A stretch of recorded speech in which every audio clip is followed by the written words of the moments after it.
je suis moi-même témoin vivant de ce que je vais dire. Lorsque je suis arrivé à la tête de ce pays, j'ai tendu la main à tous nos voisins. J'ai fait le tour, on en a 9, je les ai tous vus, particulièrement le Rwanda et l'Ouganda, pour tirer un trait sur nos tensions du passé. Et nous avons expérimenté ce dont avait parlé le président Sarkozy, c'est-à-dire cette coopération sur des projets, des joint ventures, une coopération qui allait mettre ensemble nos pays et déboucher sur le bien-être de nos populations. Mais j'ai été payé en monnaie de singe. Je ne vous l'apprends pas. Vous le savez, nous avons été poignardés dans le dos par le Rwanda. Monsieur le Président, l'année dernière à Kinshasa, nous avons discuté des pistes de renforcement de ce partenariat bilatéral. Je voudrais évoquer tout le chemin parcouru. D'abord, nous voulons continuer d'accompagner votre développement économique. On l'a évoqué ensemble, nos équipes ont travaillé sur ce sujet et nous le faisons de manière partenariale, à votre écoute, en réponse à vos besoins, dans 3 domaines principaux. L'appui aux métaux critiques, aux villes durables et la transformation numérique. À ce titre, je me réjouis de l'intensification des investissements et des échanges commerciaux entre nos 2 pays, le partenariat entre Alstom, Metrokin et AFC, qui sera conclu cet après-midi pour construire un train urbain à Kinshasa. Et nous voulons continuer d'aller de l'avant. Nous avons facilité les mécanismes de financement. L'AFD a accru sa présence et continuera de le faire. La Banque publique d'investissement avance aussi avec les entreprises et le développement du secteur privé. Bozo Bomabato gratuitement. C'est Bozo commettre un des péchés, Bozo violer un des commandements, parmi les 10 commandements au Zabatiki, la Bible. Ça la prière Awa. Je crois à Montonio, surtout à Sambelaka. Makamo, ils ont les cas Awa, vraiment, ils ont les cas. Je ne peux pas comprendre ça. Je ne peux pas comprendre le Kwana. Que respect à moto. Bozan Angote. Respect à vie à moto. Bunonde bo créer, bateau bazan à Mokilio était. Ça vous appartient pas? Les uns et l'autres, ils ont appartenu dans Nzambe. Mais Bozo Bomango, comme si Binonde Bakolo ya Mokilio. Je suis très heureux. Nazan et Sengo Makasi. Yakokuta Nabino Lelo. Ndenge Nalaka Kibino. Vous vous rappelez, lorsque Tokendeki na Maponomi, j'avais promis que je passerai partout où se trouvent nos compatriotes, que ce soit ici, dans la diaspora, ou bien au Congo, pour les remercier de s'être mobilisés massivement et d'avoir massivement voté pour moi.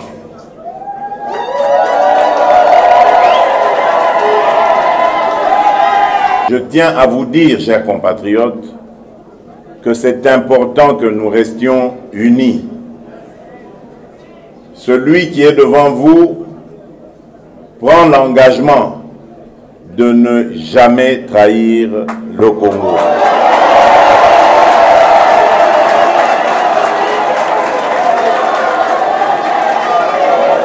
Je mettrai toute mon énergie, toute ma détermination à défendre mes compatriotes où qu'ils soient et dans tout ce qu'ils font.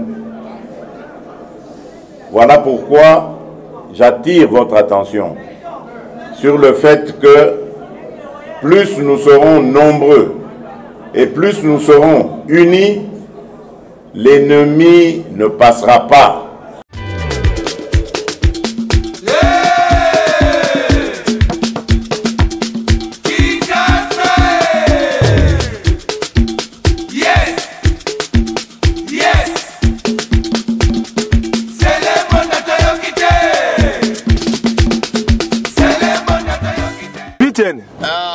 Omeli boni ne sali oboye. Ah, na meli zododo. Omeli zododo putain. Na mela ngo. Omela ngo.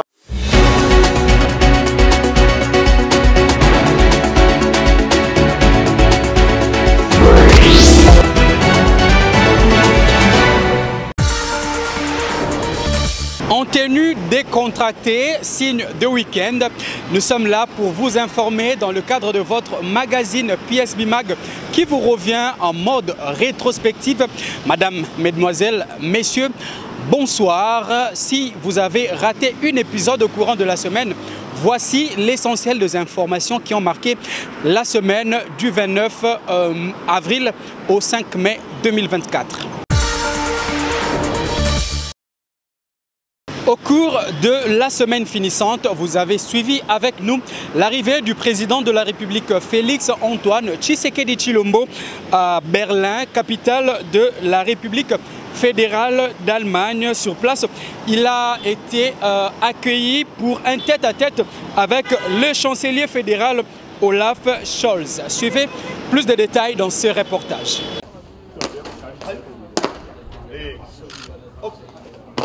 Le drapeau congolais placé entre deux à l'entrée de la chancellerie allemande sur les pavés. Un tapis rouge qui porte encore les empreintes de pas du président Félix-Antoine Tshisekedi. Le chef de l'État congolais est arrivé dans la journée de dimanche à Berlin, en Allemagne, en compagnie de la première dame de la République, la distinguée Denise Nyakeru Tshisekedi.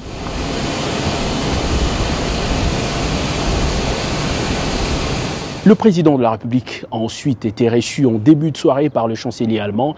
Olaf Scholz et Félix-Antoine Tshisekedi ont eu un tête-à-tête de plusieurs minutes avant de s'installer autour d'une table avec leurs délégations respectives et des investisseurs allemands. Les discussions ont essentiellement porté sur la coopération économique et la sécurité. Évoquant la coopération économique, une question a alimenté les réflexions. Comment la RDC peut-elle bénéficier davantage des investissements privés? La République démocratique du Congo a rejoint l'année dernière, vous le savez, en tant que 13e pays africain, le G20 Compact with Africa, lancé en 2017 par l'Allemagne. Cette initiative propose une approche partenariale visant la mise en œuvre de réformes favorables à l'environnement des affaires et à la mobilisation accrue des investissements privés dans le pays membre. Et concernant la crise sécuritaire dans l'est de la RDC, l'Allemagne ne cache pas sa position. La République fédérale soutient les efforts de la médiation de l'Angola dans le cadre du processus de paix de Luanda. Une évidence est que la République démocratique du Congo entretient de fructueuses relations amicales et de coopération avec l'Allemagne. En 2023, en plus de son aide au développement de plus de 200 millions d'euros, l'Allemagne avait fourni une assistance humanitaire de 47 millions d'euros dans l'est de la République démocratique du Congo et promet, malgré la baisse de fonds, de maintenir la situation de la RDC comme une priorité humanitaire pour 2024. Et pendant ce temps, le vice-premier ministre, ministre de la Défense nationale, Jean-Pierre Bemba Gombo, a séjourné à Bunia, dans la province de l'Ituri. Sur place, il a appelé les communautés locales au calme et à l'unité. Toyoki Makamo Ebele. Et ce n'est pas la première fois que Nayoki Ango. 23 ans après, Mbola Tukumi Bale Namisato, Tozali Kozonga Lisusu, Awanabunya, Wana Koloba Lisusu, les mêmes problèmes. Les mêmes problèmes au Nayoka qui déjà na mars 2001. Bozo Boma Bato gratuitement. C'est Bozo commettre un des péchés, un des Bozo violer un des commandements, parmi les 10 commandements au Zabatiki, la Bible. Tu ça la prière Awa. Je crois à Montonio, surtout à Sambelaka. Makamo, ils ont les cas. Ah ouais, vraiment, ils ont les cas. Je ne peux pas comprendre ça. Je ne peux pas comprendre le Kwana. Que respect à moto. Bozan en moto. Respect à vie à moto. Bunonde vous créer, bateau bazan à mokilio était. Ça vous appartient pas? Et ça, loko ils ont appartenu dans Nzambe. Mais bozo bomango, comme si binonde bakolo ya mokilio. Alors, en tant que gouvernement, autorité au Zaba PCBiso na mokilio oyo, on ne peut pas assister. On ne peut pas être complice dans Makambo et Zoleka Awa. C'est-à-dire que ce qui yoki, que mon toasali mabe abomi moninga, et que buso l'État, totiki ndengewana, c'est-à-dire qu'un jour aussi tu peux rendre compte, bah na bilo mais yo ozaki beaucoup. Ozaki na pouvoir à stopper bilo wana. O stopper en côté pour la nuit. Bah na biso, bah na pe biso. Et ça je vous dis ce qui est loko wana. Ezo salama nalobaki awato na lekaki a poso ya liboso biloko tokosi sango degré ou de force bolinga te et ko salama. Et puis, au cours de la journée de mardi, le président de la République, Félix-Antoine Tshisekedi Tshilombo a séjourné en France, précisément à Paris, la capitale. Profitant de son séjour de travail, il a procédé au vernissage de son nouveau livre intitulé « Pour un Congo retrouvé ». Les participants à cette cérémonie de vernissage se sont exprimés au micro de votre rédaction. Pour terminer par ce livre très merveilleux, puisque le président, tout ce qu'il a fait aujourd'hui, c'était une véritable pédagogie, un véritable plaidoyer pour cette guerre oubliée de la République démocratique du Congo. Ce génocide oublié, et l'accent aujourd'hui a été mis particulièrement sur la diplomatie parlementaire au Sénat comme à l'Assemblée nationale.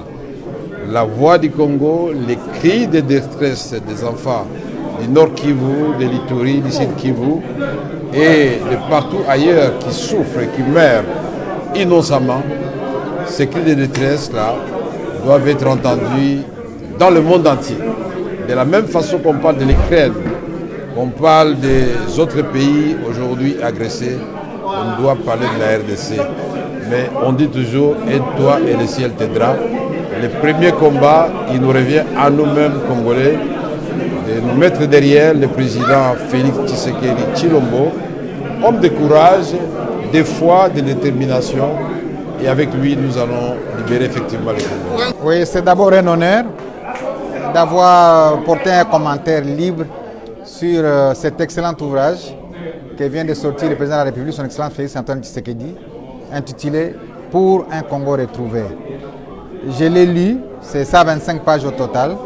Il y a un élément important au chapitre 4 qu'il a évoqué, c'est notamment ses parcours rwandais, la situation de l'Est, comment il l'explique, comment il démontre cet oubli collectif, ce que certains appellent l'omerta internationale.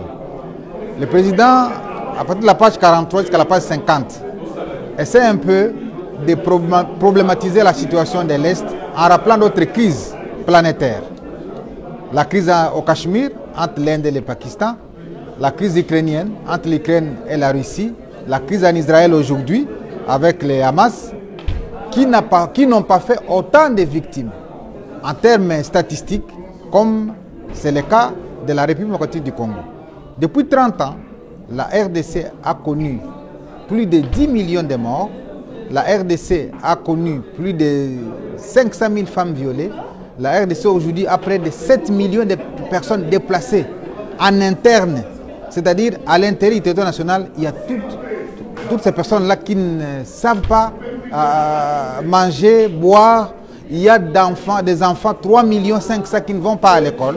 C'est donc une sorte de tuerie sélective qui essaie un peu de cibler une jeunesse qui aujourd'hui n'aura plus droit au chapitre parce qu'elle n'aura pas bénéficié de l'éducation. Et donc le président, dans son ouvrage, il évoque ce prisme-là de la dénonciation d'une crise oubliée à l'Est. Mais il ne se limite pas là. Il donne, dans ce deuxième prisme, la manière dont il l'a abordé, en approchant tous les 9 voisins, dont le plus redoutable qui est le Rwanda, en lui tendant la main. Mais en lui tendant la main, le Rwanda a voulu prendre tous les bras, comme je l'ai rappelé tout à l'heure.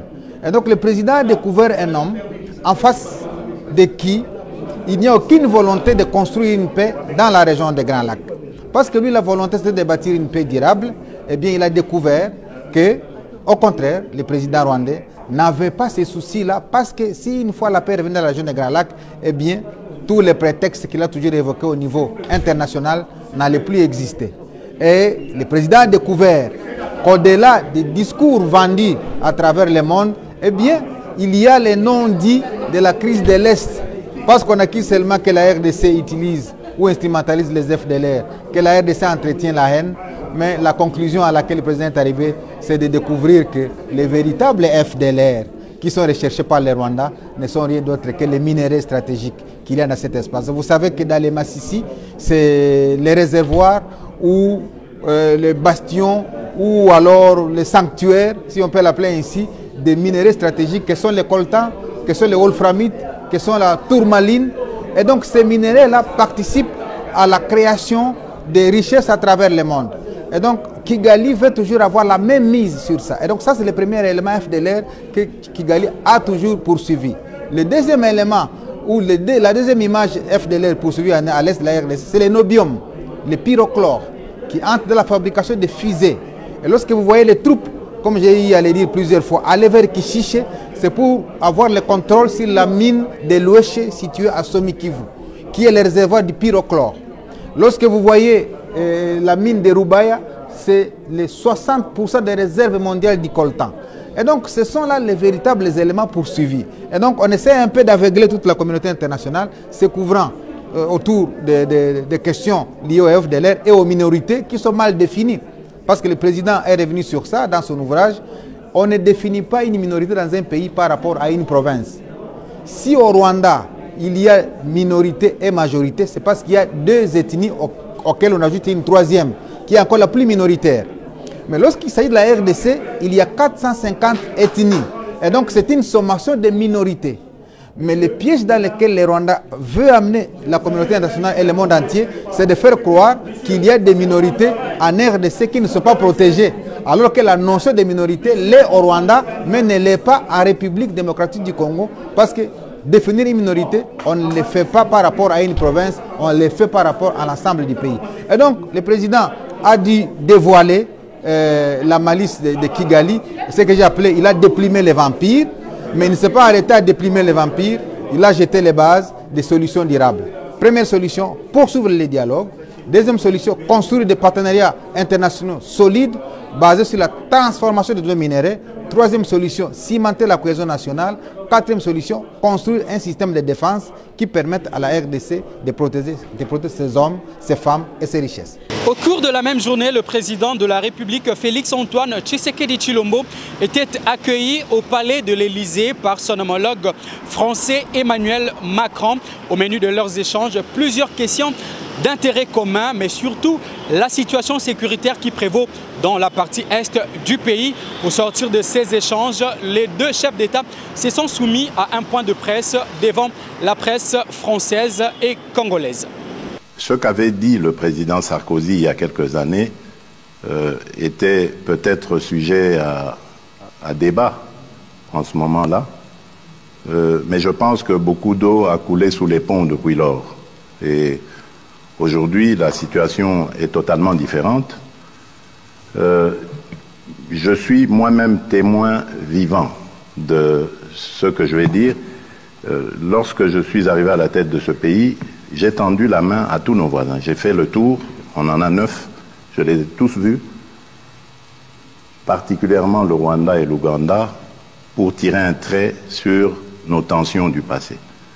Et nous avons expérimenté ce dont avait parlé le président Sarkozy, c'est-à-dire cette coopération sur des projets, des joint ventures, une coopération qui allait mettre ensemble nos pays et déboucher sur le bien-être de nos populations. Mais j'ai été payé en monnaie de singe. Je ne vous l'apprends pas. Vous le savez, nous avons été poignardés dans le dos par le Rwanda qui, au lieu de se contenter de cette proposition que je faisais, qui allait garantir une transparence dans nos échanges et garantir aussi le principe gagnant-gagnant dans cette collaboration, ils ont préféré continuer ce trafic illicite qu'ils mènent sur le sang du peuple congolais. Et cela me rend donc plus réfractaire à l'idée de pouvoir rééditer cette expérience. En tout cas, du moins, tant que sera à la tête de ce pays le président Kagame. Peut-être que les choses évolueront, qui sait, mais en ce moment, malheureusement, le rêve du président Sarkozy n'est pas réalisable en République démocratique du Congo. Félix, mesdames, messieurs les ministres, mesdames, messieurs les ambassadeurs, mesdames et messieurs en vos grades et qualités, je veux d'abord vous redire tout le bonheur que nous avons de vous avoir en France. Monsieur le Président, je sais que les premiers jours, les premières heures de cette visite se sont magnifiquement passé et d'ailleurs traduisent, je dirais, la complétude de nos relations et de nos ambitions. Il y a un an, lorsque je me suis rendu à Kinshasa pour ma première visite en République démocratique du Congo, vous m'avez accueilli en ami. Je ne l'oublie pas, et ce jusqu'à Bandal. C'est donc naturellement en ami que j'ai le plaisir de vous recevoir ici à Paris, car c'est ici Paris, et pour cette nouvelle visite, la 4e depuis que vous êtes chef de l'État, mais la première visite officielle. Et je me réjouis de cette visite car elle témoigne de l'attachement qu'il y a entre nos deux pays dans des moments difficiles, il faut bien le dire, que vous vivez. Monsieur le Président, l'année dernière à Kinshasa, nous avons discuté des pistes de renforcement de ce partenariat bilatéral et je voudrais évoquer tout le chemin parcouru. D'abord, nous voulons continuer d'accompagner votre développement économique. On l'a évoqué ensemble, nos équipes ont travaillé sur ce sujet et nous le faisons de manière partenariale, à votre écoute, en réponse à vos besoins, dans 3 domaines principaux: l'appui aux métaux critiques, aux villes durables et la transformation numérique. À ce titre, je me réjouis de l'intensification des investissements et des échanges commerciaux entre nos deux pays, le partenariat entre Alstom, Metrokin et AFC, qui sera conclu cet après-midi pour construire un train urbain à Kinshasa. Et nous voulons continuer d'aller de l'avant. Nous avons facilité les mécanismes de financement. L'AFD a accru sa présence et continuera de le faire. La Banque publique d'investissement avance aussi avec les entreprises et le développement du secteur privé. Je sais votre attachement et je veux vous dire ici mon engagement pour aller plus loin sur des grands projets d'infrastructure, les corridors ferroviaires, y compris avec l'Angola, le projet INGA, et j'ai eu tout à l'heure le président de la Banque mondiale. Le mardi 30 avril, c'était aussi la célébration de la Journée internationale de l'enseignement, occasion pour les personnels du secteur de réfléchir autour des questions liées au développement de cette profession. À cette occasion, le ministre de l'EPST, Tony Mwaba Kazadi, a adressé un message à la nation. Mesdames et messieurs les partenaires techniques et financiers, mesdames et messieurs les partenaires éducatifs, chers enseignants, chers parents, chers élèves, la date du 30 avril que nous célébrons aujourd'hui comme Journée nationale de l'enseignement a été instituée pour que chacun des Congolais, parents, enseignants et élèves, puisse s'engager en faveur de l'enseignement, canal par lequel nous acquérons les compétences de base, lire, écrire et calculer, en vue d'être utile à la société et participer efficacement au développement de notre nation. C'est par l'enseignement que nous arrivons également à transmettre à nos enfants les valeurs de notre culture. Cette journée constitue le moment où nous devons nous arrêter pour jeter un regard rétrospectif sur les chemins parcourus et de projeter les balises d'une meilleure prise en charge des défis qui demeurent. Mesdames et messieurs, chers enseignants, l'on ignore que depuis quelques décennies, notre système éducatif a traversé des périodes très difficiles caractérisées par des guerres et des crises économiques à répétition qui ont impacté négativement la qualité de notre enseignement qui fut parmi les meilleurs. Il faut ajouter à cela la marchandisation de notre sous-secteur qui a davantage détérioré la qualité de l'enseignement. Qu'à cela ne tienne, le gouvernement congolais n'a pas baissé les bras étant donné l'attention qu'il accorde à l'enfant congolais. Ainsi, a-t-il tenu à matérialiser la vision de son Excellence, Monsieur le Président de la République et chef de l'État, Félix Antoine Tshisekedi Tshilombo, de créer au cœur de l'Afrique un système éducatif inclusif et de qualité, bâti selon les standards internationaux et susceptible de générer le développement de la RDC et partant de l'Afrique. Dans cette optique, plusieurs réformes visant à accroître l'accès, l'amélioration de la qualité de l'enseignement et la gouvernance sont en train d'être menées. Au-delà des réformes du système éducatif, le focus est sur l'enseignant. Raison pour laquelle le thème de cette année, c'est la valorisation de la fonction enseignante, gage d'une éducation de qualité en RDC. L'enseignant, cet acteur incontournable sans lequel l'instruction, l'encadrement de l'enfant ne peuvent réussir, mérite toute notre attention afin qu'il soit classé à la place qui lui convient le mieux en cette période où, par sa seule volonté politique, Monsieur le Président de la République, Félix Antoine Tshisekedi Tshilombo, a rendu possible la gratuité de l'enseignement primaire public dans les établissements scolaires.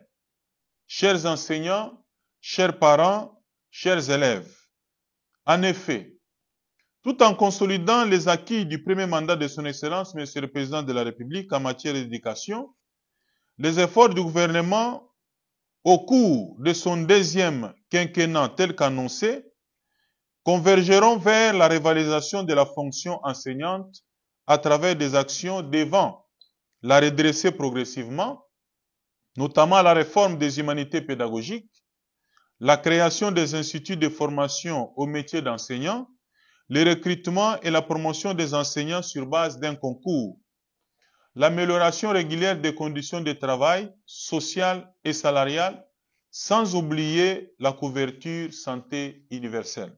Aux enseignants, je tiens à exprimer ma profonde gratitude pour votre engagement sans faille envers l'éducation de nos enfants. Votre dévouement et votre passion sont la pierre angulaire de notre système éducatif. Et je vous remercie pour votre travail acharné, votre détermination et votre créativité dans l'enseignement et l'encadrement de nos élèves. Aux élèves, je vous félicite pour votre engagement envers vos études et votre désir de vous épanouir dans les savoirs et la connaissance. Vous êtes l'avenir de notre nation et je vous encourage à poursuivre vos rêves avec détermination et à saisir chaque opportunité d'apprentissage qui se présente à vous. Aux parents, je vous remercie pour votre soutien continu à l'éducation de vos enfants. Votre implication et votre encouragement sont essentiels pour garantir leur succès académique et personnel. Continuez à être des partenaires actifs dans les parcours éducatifs de vos enfants. Aux partenaires techniques et financiers, je vous remercie également pour votre précieux soutien et votre collaboration dans le développement de notre système éducatif. Votre engagement à améliorer l'accès à l'éducation, à renforcer les capacités des enseignants et à moderniser les infrastructures scolaires est d'une importance capitale pour le progrès de notre pays. Ensemble, nous pouvons surmonter les défis et construire un avenir meilleur pour notre pays à travers l'éducation. Je m'engage à continuer à travailler avec vous pour renforcer notre système éducatif et garantir que chaque enfant en RDC ait accès à une éducation de qualité. Chers enseignants, en cette période où notre pays est agressé dans sa partie est par le Rwanda et ses supplétifs d'IM23, je ne peux clore ce propos sans penser à des milliers d'élèves de la province du Nord Kivu qui sont contraints de quitter leur milieu naturel de vie pour être confinés dans des abris de fortune à la merci de toutes les intempéries et dont un bon nombre est privé de l'école.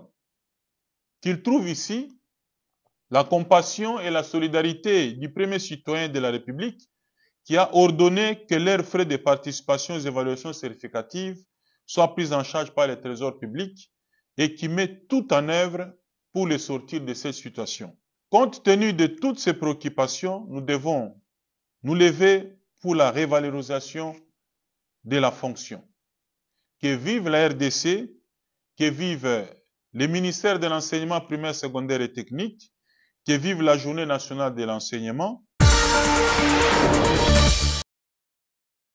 D'une célébration à une autre, le mercredi 1er mai 2024, l'humanité a célébré la journée internationale du travail. À cette occasion, l'ESBEL RIDEPS a organisé une séance de travail afin d'outiller ses membres à l'entrepreneuriat étant bien sûr chrétien.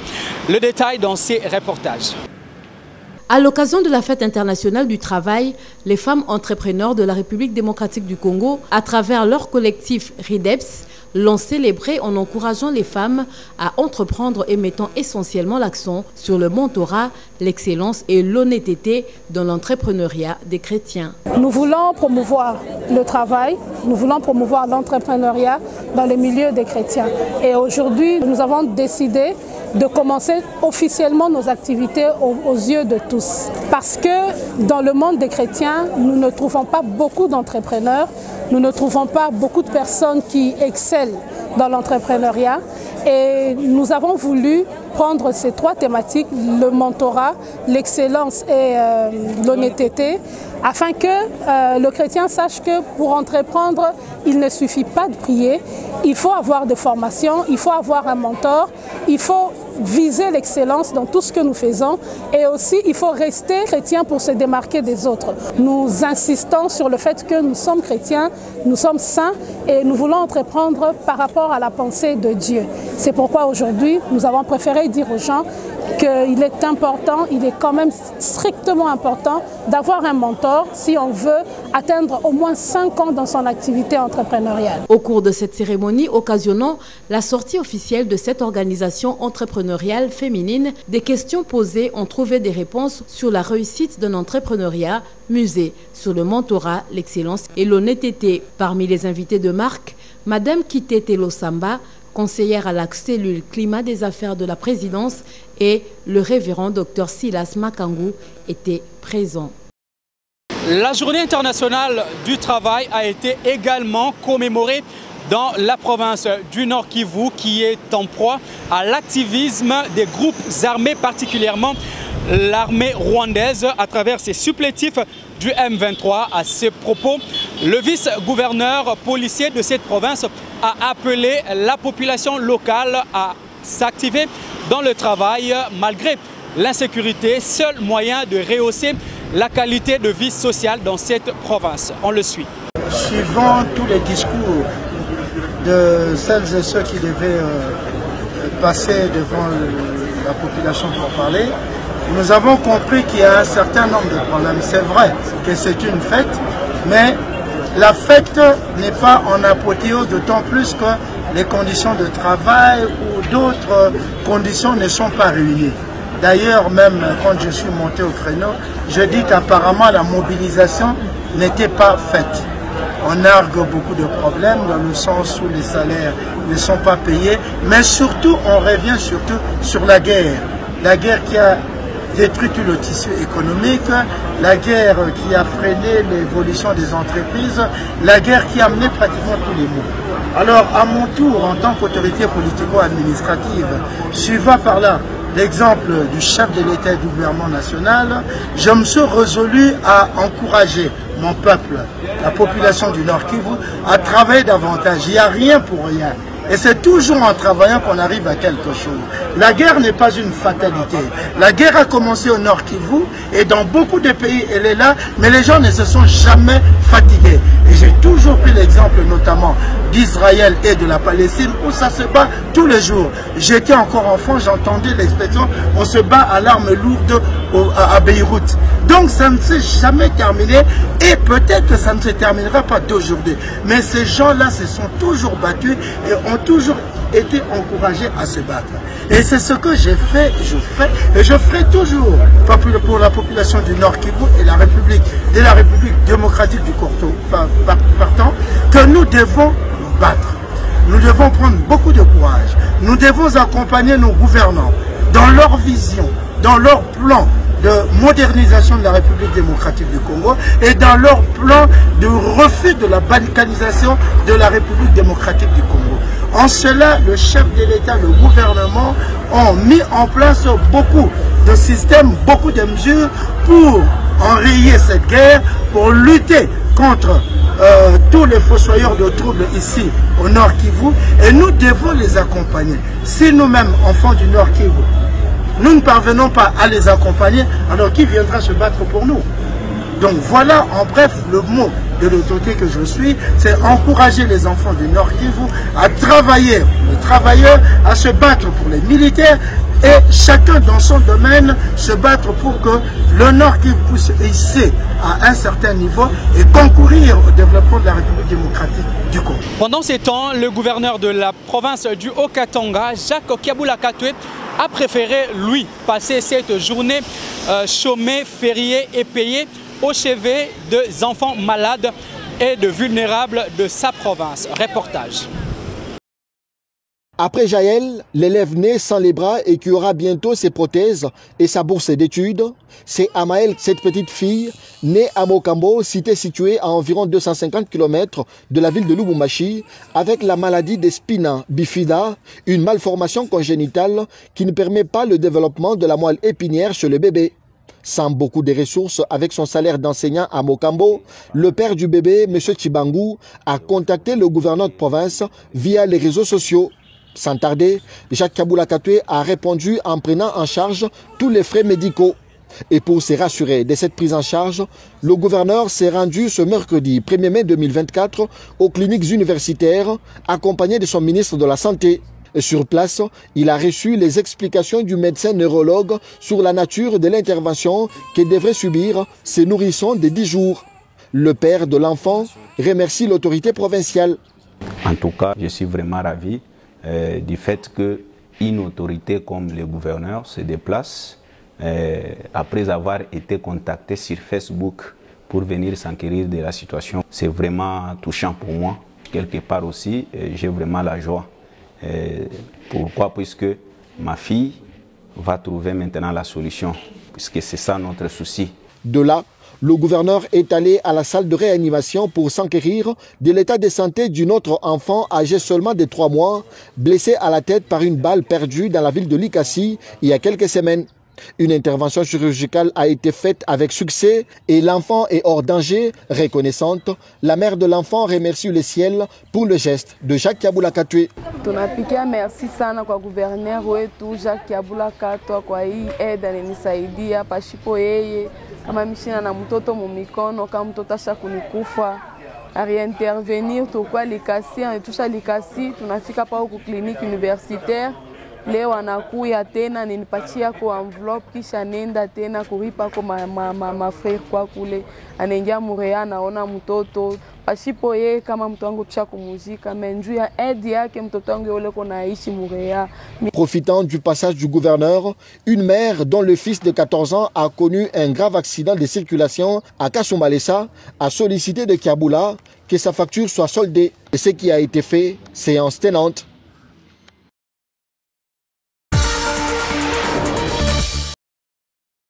Poursuivant son séjour de travail à Paris, en France, le président de la République, Félix-Antoine Tshisekedi Tshilombo, a consacré sa journée de jeudi à 2 activités.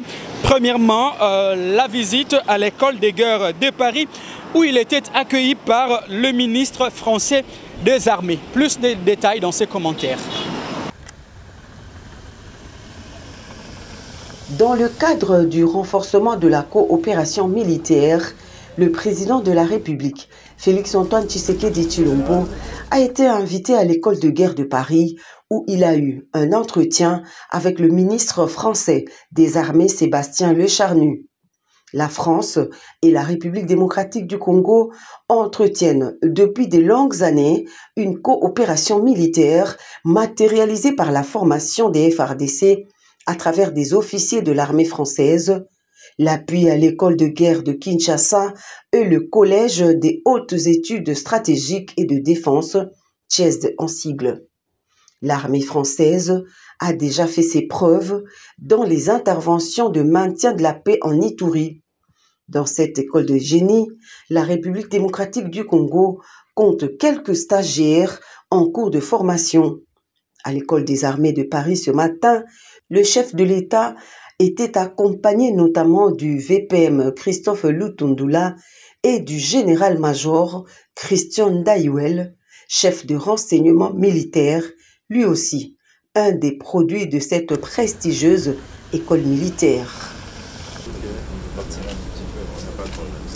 Et juste après cette visite, le président de la République, Félix-Antoine Tshisekedi Tshilombo, accompagné de ses collaborateurs, a pris part à la table ronde des affaires et des investissements entre la République démocratique du Congo et la France. Suivez.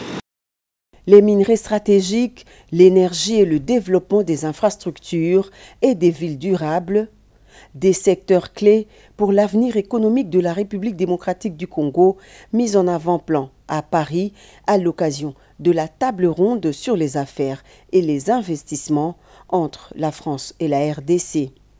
Devant les hommes d'affaires français, le président de la République, Félix-Antoine Tshisekedi Tshilombo, a captivé les investisseurs français en mettant en lumière des nombreuses opportunités d'investissement offertes par son pays, la RDC. Un pays dont la superficie affiche 5 fois plus que la France. Au cours de cette rencontre, le garant de la nation congolaise a également mis en avant les efforts du gouvernement pour améliorer le climat des affaires en RDC, garantissant ainsi une réactivité immédiate aux préoccupations des investisseurs. Pour sa part, l'Agence nationale pour la promotion des investissements, à travers son directeur général, a souligné les progrès accomplis par la République démocratique du Congo, mentionnant ainsi la suppression d'une dizaine de taxes, mais aussi la mise en place d'un plan d'urgence visant à améliorer le climat des affaires. Comme dans ses habitudes, le président Félix-Antoine Tshisekedi Tshilombo ne pouvait guère quitter les sols français sans avoir échangé avec la diaspora congolaise vivant sur cette terre. Le président Tshisekedi a en toute franchise éclairé ces Congolais de l'étranger sur les différentes questions qui prévaut dans l'ensemble du territoire national, particulièrement la guerre qui sévit à l'est du pays. Son Excellence, Monsieur le Président de la République. La diaspora congolaise vivant en France, estimée à près de 50 000 âmes, est l'une des plus grandes communautés d'Europe. Ces Congolais qui ont choisi la France comme leur seconde patrie étaient nombreux à accorder un second mandat à Félix-Antoine Tshisekedi Tshilombo lors des élections du 20 décembre 2023 qui ont accordé pour la première fois aux Congolais de l'étranger le droit de voter avec plus de 80% de suffrages exprimés en faveur du candidat Félix Tshisekedi Tshilombo. C'est par devoir de redevabilité que le président de la République est venu remercier ses compatriotes qui ont répondu nombreux au rendez-vous ici à l'espace Charenton, profitant de sa visite de travail en France. C'est un déferlement d'applaudissements qui accompagne l'entrée du couple présidentiel dans la salle.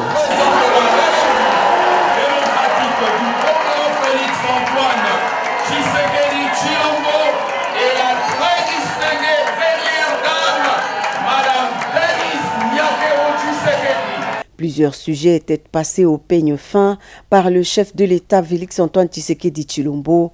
Question d'expliquer à ses compatriotes les principaux axes de ses actions pour son deuxième mandat à la tête de la République démocratique du Congo. Je suis très heureux. Nazane Sengo Makasi, Yakokuta Anabino Lelo, Ndenge Nalaka Kibino. Vous vous rappelez? Lorsque Tokendeki na Maponomi, j'avais promis que je passerai partout où se trouvent nos compatriotes, que ce soit ici, dans la diaspora ou bien au Congo, pour les remercier de s'être mobilisés massivement et d'avoir massivement voté pour moi.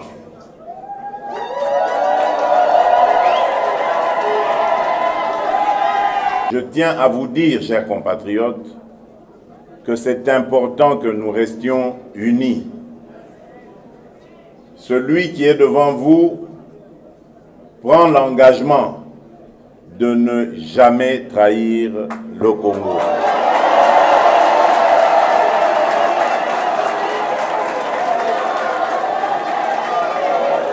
Je mettrai toute mon énergie, toute ma détermination à défendre mes compatriotes où qu'ils soient et dans tout ce qu'ils font. Voilà pourquoi j'attire votre attention sur le fait que plus nous serons nombreux et plus nous serons unis, l'ennemi ne passera pas. Et juste après ce noble exercice, le chef de l'État s'est mis à l'écoute de ses compatriotes dans un jeu de questions-réponses. Dans leur désiderata, les Congolais de France ont sollicité du garant de la nation, entre autres, l'allègement des taxes douanières, l'amélioration des conditions d'investissement pour ceux d'entre eux qui souhaiteraient retourner au pays. Vous l'aviez certainement suivi avec nous, la journée du vendredi 3 mai 2024. L'humanité a célébré la journée mondiale de la liberté de la presse. À cette occasion, le secrétaire général des Nations Unies, Antonio Guterres, s'est adressé à l'humanité tout entière, appelant les gouvernements à privilégier la liberté d'expression qui est le socle de toute démocratie. On l'écoute dans ses propos recueillis en anglais et sous-titrés en français. The world is going through an unprecedented environmental emergency which poses an existential threat to these and future generations.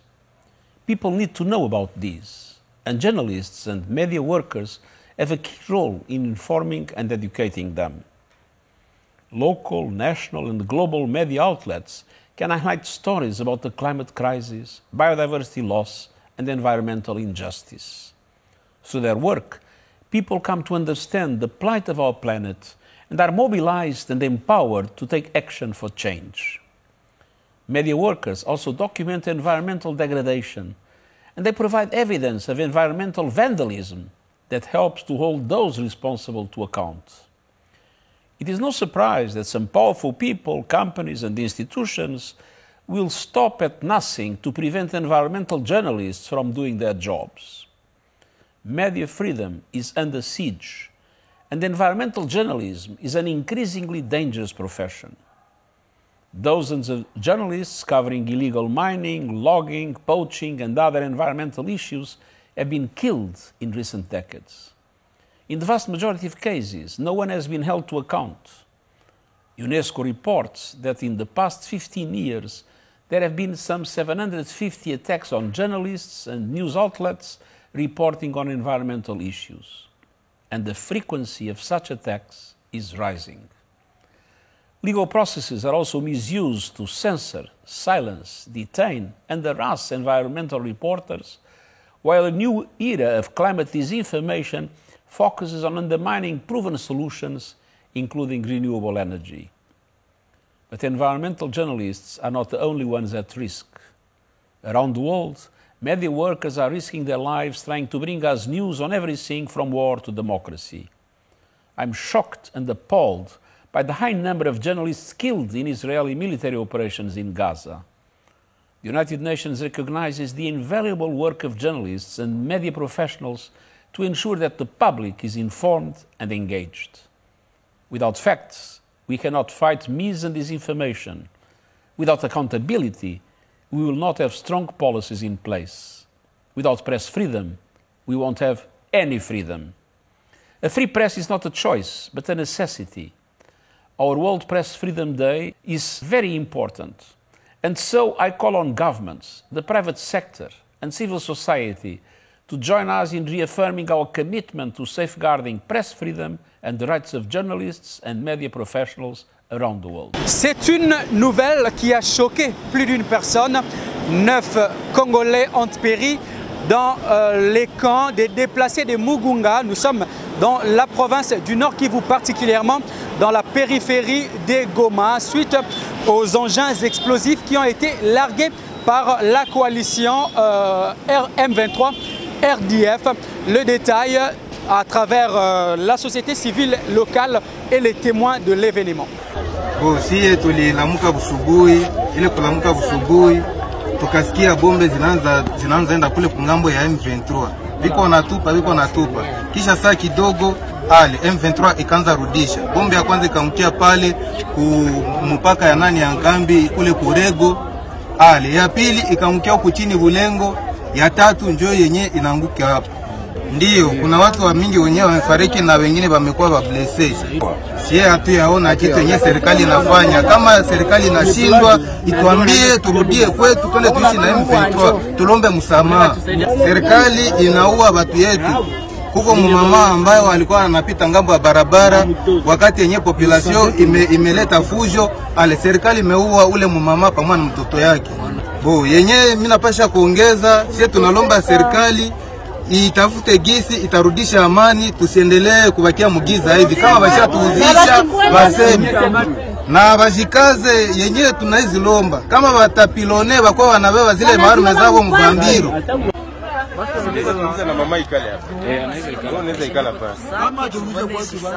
Le sujet continue de défrayer la chronique dans les salons politiques. Le président de la République, Félix-Antoine Tshisekedi Tshilombo, se dit être favorable à une potentielle révision de la Constitution de la République démocratique du Congo.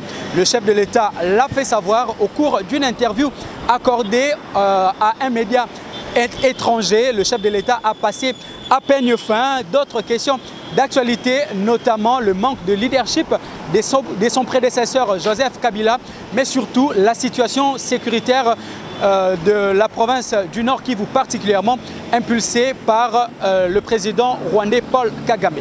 Changer la constitution de sorte que c'est une constitution qui a été pensée et présentée aux Congolais après un long moment de conflit. Donc c'est une constitution post-conflit. Donc je crois que il y a un problème avec notre constitution. Il faudrait faire des réformes pour qu'on ne perde plus autant de temps à constituer un gouvernement. Les élections ont eu lieu fin décembre. Mon investiture a eu lieu le 20 janvier. Donc normalement, dans la foulée, on aurait dû commencer le travail. Mais on a perdu des mois à tout cela. La première ministre est là, elle est déjà très active, elle a reçu toutes les personnalités des secteurs de la vie publique nationale. Donc elle est prête, son programme est prêt, mais nous attendons que tout se mette en place parce que son gouvernement ne sera validé que par l'Assemblée nationale. Exactement. Changer la Constitution de sorte que bon, déjà, d'abord, ce système de la proportionnelle, pour un pays comme le Congo, je trouve, au niveau national, je trouve que c'est pas très efficace. Et comme au Congo, en ce moment-là, ben, il y avait pas, je vais le dire très clairement, de dirigeants capables de pouvoir dénoncer cela. Évidemment, le Rwanda en a profité, dû au fait qu'il y a eu un silence complice dans notre pays, dans le chef même de ceux qui dirigeaient ce pays-là. Et aujourd'hui, nous nous en rendons compte. Même l'armée a été complètement désarticulée, affaiblie, désorganisée pour ne pas qu'elle puisse être capable de faire face à toutes ces agressions. Mais regardez, depuis 2022 où l'agression a commencé et que nous avons dénoncé immédiatement cette agression, vous voyez que le narratif a changé. Parce que le Rwanda, avec son leader qui est un fin manipulateur, a réussi à faire croire qu'en fait, qu'il était en danger, que ce danger provenait de la République démocratique du Congo. Voilà tout pour cette édition rétrospective que je vous invite à suivre désormais tout le dimanche sur votre chaîne. Madame, Messieurs, restez-nous fidèles pour d'autres informations. À très vite.